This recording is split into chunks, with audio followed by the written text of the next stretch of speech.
Vallabhaneni Vamsi arrest విషయంలో ప్రభుత్వ తీరును తప్పుపడుతూ వైసీపీ విమర్శలు చేస్తోంది. ఎమ్మెల్యే చింతమనేని తీరుపైన అంబటి రాంబాబు విమర్శలు చేశారు. అయితే దానికి కౌంటర్ ఇచ్చారు చింతమనేని. డీజీపీ గారు రాష్ట్ర శాంతి భద్రతలు కాపాడవలసినటువంటి ప్రధానమైన వ్యక్తి కాబట్టి బిజీగా ఉండొచ్చు. మాబోటి వాళ్ళని, అపోజిషన్లో ఉన్నటువంటి వాళ్ళని, మంత్రులుగా ఊడిపోయిన వాళ్ళని, ఎమ్మెల్యేలుగా ఊడిపోయిన వాళ్ళని కలవలేకపోవచ్చు. ఆయన అంత బిజీగా ఉంటే కలవకపోతే నా ఇన్ఫీరియర్ ఆఫీసర్ ఇంకో ఆఫీసర్కి ఇవ్వండి అని ఎండార్స్ చేయాలి కదా గౌరవంగా ప్రజాస్వామ్యంలో. అది కూడా లేదు. ఎవరైతే తీసుకుంటారంటే ఎవరు తీసుకోరన్నారు. చివరికి గోడకు అంటి చూద్దాం, ఇక్కడ అంటించడానికి వెళ్ళేదన్నారు. What is this? ఏంటి నువ్వు పుడింగివా? నువ్వు ఓడిపోయిన మాజీ ఎమ్మెల్యేవి ఏమంటా? ఓడగొట్టిన నాగలదుంప అంటే ఇప్పుడు నిన్నారు మీరు. ఏం ఉపయోగం?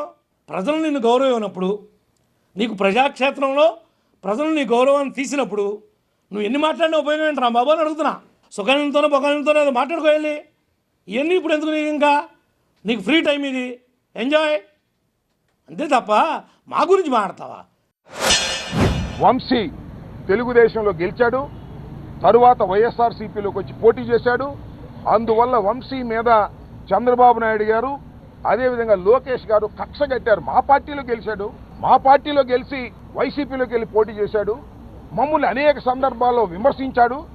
మా పార్టీలో ఉండి మా సామాజిక వర్గానికి చెందినటువంటి వ్యక్తి మమ్మల్ని దూషించడం ఏమిటి, మమ్మల్ని రాజకీయ విమర్శ చేయటం అనేది ఏమిటి అని కక్షగట్టి అనేక పర్యాయాలు వారి ప్రభుత్వం అధికారంలోకి వచ్చిన తర్వాత దాడులు చేయడానికి ప్రయత్నం చేశారు.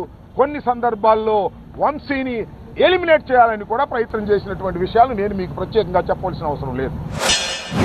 ఏంటి అక్రమాలిస్టు? ఎవరు నువ్వు చెప్పుకోలే? నీకు అనిపిస్తుందా వంశీలు నానబెట్టడం ధర్మమా కాదా? గన్నవరంలో వంశీ గారి పేరెత్తే వాళ్ళు లేకుండా పోయాడు. మా పార్టీలో గెలిచాడు 2 సార్లు. మా నెత్తిమే వెతుకుని తిప్పినందుకు మాకు తగిన శాఖ చేసి వెళ్ళాడు. ఇవాళ ఎవడు పడ్డాడు? వాడు తవ్వుకున్న గోతులో ఆడే పడ్డాడు.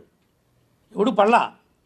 వాడు చేసిన జగన్ యొక్క అధికార మదాన్ని అడ్డం పెట్టుకుని విర్రవీగి ఎవరు కూడా అయితే మనకి ఈ రాజకీయ జన్మను కల్పించారో వాళ్ళ కుటుంబాన్నే విర్రవీగి మాట్లాడాం. వాస్తవాలుండి మాట్లాడాల. ప్రేరేపితంగా ఎవడో ప్రేరేపిస్తే మాట్లాడినందుకు నీ నోటి తోలకు వచ్చిన తిప్పలు ఇది.